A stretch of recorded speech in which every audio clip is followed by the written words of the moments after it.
Bonjour. Avant tout, je tiens à exprimer mon désappointement de ne pas être physiquement présent parmi vous. Je remercie le professeur Ben Saad pour cette aimable invitation, mais comme il le sait, des obligations antérieures que je ne peux en aucun cas éluder me contraignent à cette expression à travers cette vidéo. Le sujet qu'on m'a demandé de traiter, c'est les blocages auxquels a dû faire face le mouvement des réformes entre 1989 et 1991. Avant de traiter pleinement ce sujet, je pense qu'il est nécessaire de rappeler très brièvement ce que furent ces réformes, en quoi elles ont globalement consisté, quels étaient leurs objectifs et comment elles se sont déployées. Les réformes économiques et politiques ont commencé pratiquement au moment où l'Algérie faisait face à une très grave crise de paiement liée à l'effondrement des prix du pétrole en 1986. Le système était visiblement à bout de souffle et progressivement, à partir de mai 1986, l'Algérie s'est retrouvée quasiment en cessation de paiement et obligée de recourir à des expédients, sinon à des subterfuges, pour éviter de se déclarer insolvable devant ses créanciers. À partir de ce moment, un certain nombre de cadres dirigés par Mouloud Hamrouche et Razi Hidoussi à la présidence de la République ont pris l'initiative de créer, de lancer une réflexion avec des cadres de différents secteurs pour essayer d'envisager une transformation du système. Une transformation qui visait à désadministrer l'économie algérienne d'une manière générale, à l'ouvrir et à faire en sorte que les structures politiques d'encadrement de cette modification fondamentale du fonctionnement de l'économie, c'est-à-dire la sortie du parti unique, la sortie d'un modèle très centralisé, très autoritaire de régulation à la fois de la politique et de l'économie, soit mis en place. C'est comme ça que les réformes ont commencé. Les réformes ne sont certainement pas le produit d'une réflexion de bureau d'études. C'est avant tout le travail, la production de centaines de cadres réunis à travers des groupes sectoriels qui ont proposé, chacun en ce qui les concerne, des solutions et pour aboutir à une sorte de synthèse opérationnelle qu'on a appelée les réformes. Sur le plan politique, on peut dire que ce courant réformateur au sein du FLN et dans les appareils d'État regroupait de très nombreux cadres qui voyaient bien qu'il n'était plus possible de continuer à faire face aux besoins de la population et aux nécessités du développement à travers cette organisation bureaucratique de contrôle administratif du commerce extérieur, de supervision et de tutelle autoritaire des entreprises publiques par les administrations centrales, etc. Sur le plan politique, il est évident que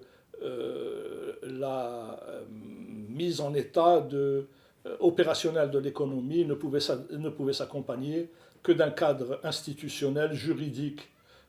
conforme à cet objectif. Ces réformes ont pu être commencer à être mises en œuvre à la faveur de circonstances spéciales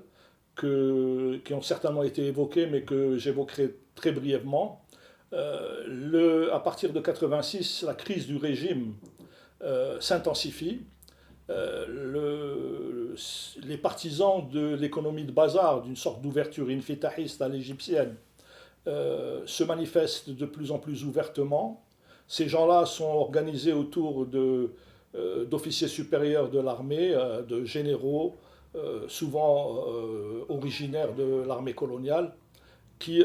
font face à des caciques du FLN qui souhaiteraient maintenir en état le régime. Donc nous avons une confrontation larvée, mais de plus en plus intense, sur fond de contraction de la rente pétrolière et donc de diminution des profits occultes que celle-ci procure aux détenteurs du pouvoir, entre deux groupes qui vont finalement régler leurs comptes par la rue Interbossé en 1988, le 5 octobre, et ce qui va donner lieu à une reprise en main extrêmement brutale et sanglante par l'armée algérienne d'émeutes de rue, au prix de centaines de morts, au prix de milliers de torturés, qui marquent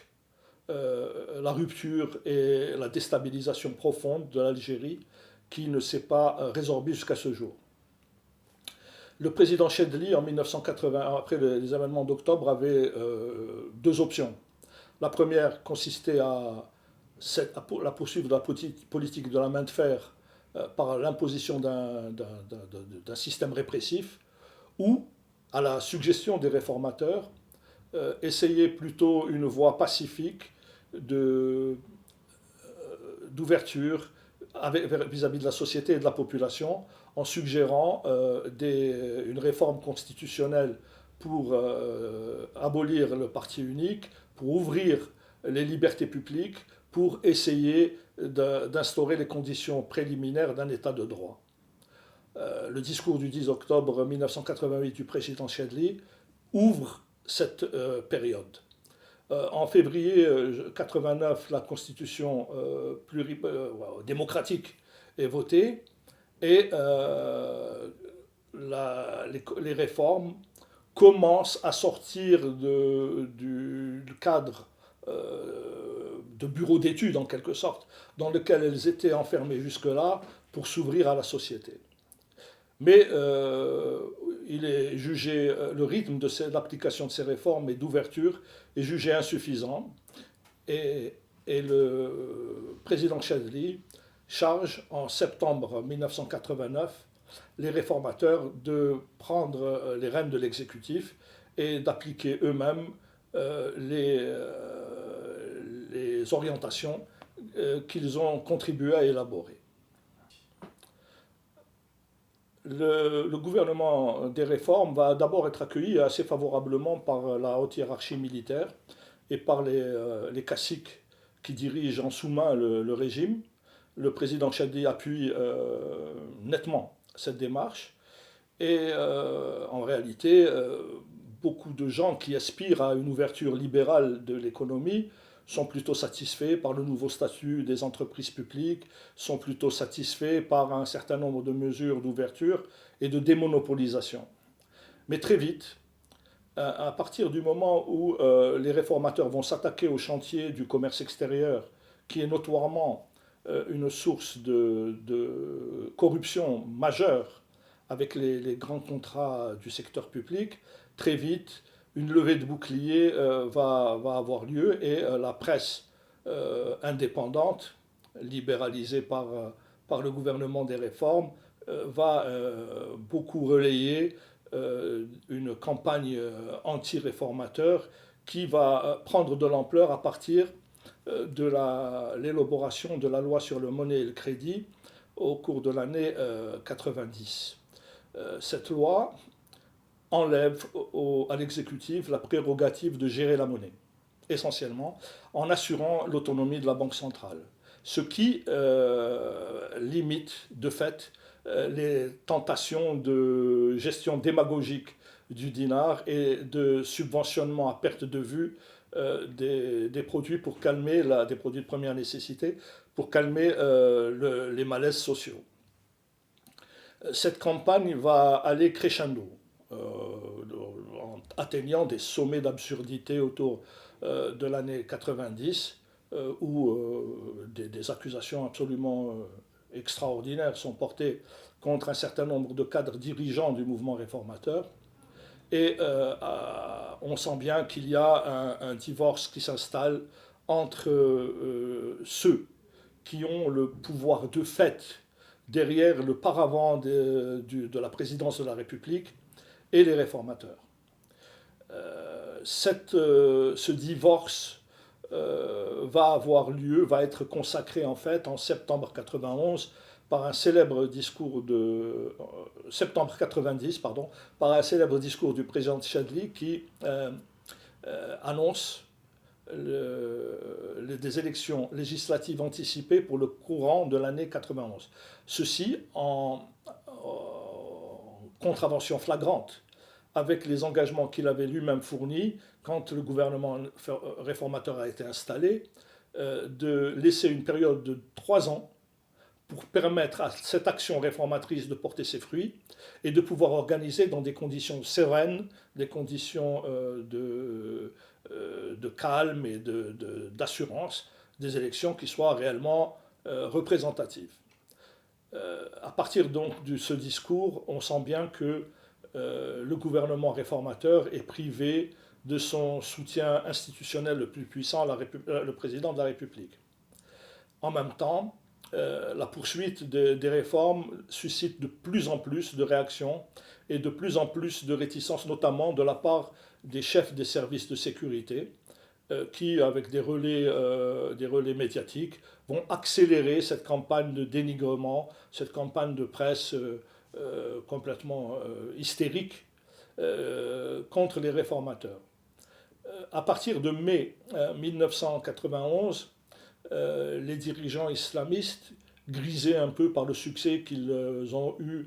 lors des élections municipales de juin 90, se précipitent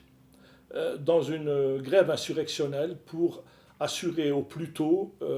les conditions d'un renouvellement institutionnel d'élections législatives. Cette grève insurrectionnelle n'a aucun succès réel, ne mobilise pas en réalité quelques centaines de personnes, très peu de grévistes. J'étais à l'époque président d'une banque qui comptait plusieurs milliers d'employés. Je crois qu'il y a eu 3 ou 4 grévistes, 5 au maximum, pour tout le personnel. Donc l'échec de la grève institutionnelle est consommé, mais l'armée et les services de sécurité vont tenter d'imposer une répression sanglante et de la faire endosser au gouvernement réformateur. Ils vont provoquer des incidents tout nus et essayer effectivement de pousser cette logique subversive jusqu'au bout, avec la complicité d'une partie de la direction du FIS, partagée entre éléments infiltrés et cadres politiquement inexpérimentés, qui ne connaissaient pas la nature du rapport de force à l'intérieur du système et qui avaient une très faible idée de la capacité de nuisance des services de sécurité et de l'armée, bien qu'ils en aient été souvent eux-mêmes victimes. À partir donc de la fin mai, début juin, les jeux sont faits. Le gouvernement réformateur refuse d'assumer la politique de répression qui est entérinée par le sommet de l'armée, le général Nézard, le général Rzeïl de la gendarmerie, le général Tofer des services de renseignement de la police secrète politique, et il présentera sa démission au président Chedli. Donc le blocage fondamental des réformes a révélé la nature du régime dans tout son cynisme, dans tout son mépris pour l'intérêt général et pour le peuple algérien d'une manière générale. Les groupes d'intérêt au sommet du pouvoir sont identifiés à partir de l'expérience réformatrice de fait. Le général Belkher, qui fut la tête pensante de ces officiers démissionnaires de l'armée française, qui ont eu la haute main sur le pouvoir militaire à partir du mi-temps des années 80, ce sont eux, appuyés par leurs subalternes des services de sécurité, ces généraux qui vont interdire l'évolution pacifique et démocratique de l'Algérie que voulaient mettre en œuvre les réformateurs. Voilà un peu, très rapidement, une chronologie évidemment insuffisante de ce que furent les tentatives réformatrices entamées par ce courant et comment elles ont été interrompues. 30 ans après l'indépendance, 30 ans avant ce 60e anniversaire, l'expérience réformatrice reste un moment singulier dans le continuum politique algérien. Les réformateurs ont installé le principe de l'économie de marché, mais surtout celui des libertés publiques, des libertés fondamentales, et celui de l'état de droit. En fait, le soubassement historico-idéologique du mouvement réformateur, c'est bien la plateforme de la Soumam, constamment violée par le régime depuis l'indépendance, et constamment violée par le régime, en particulier depuis le coup d'État du 11 janvier 1992. Il reste de ce mouvement réformateur, incontestablement, l'idée reprise par le Hirak populaire que l'Algérie peut et doit se libérer de ses contraintes politiques pour pouvoir pleinement exprimer ce que fut le mouvement de libération nationale, pour pouvoir mener à son terme cette politique de récupération des libertés citoyennes énoncée par la plateforme, par l'appel du 1er novembre 1954. L'expérience réformatrice est un des germes et une des références du mouvement du Hirak.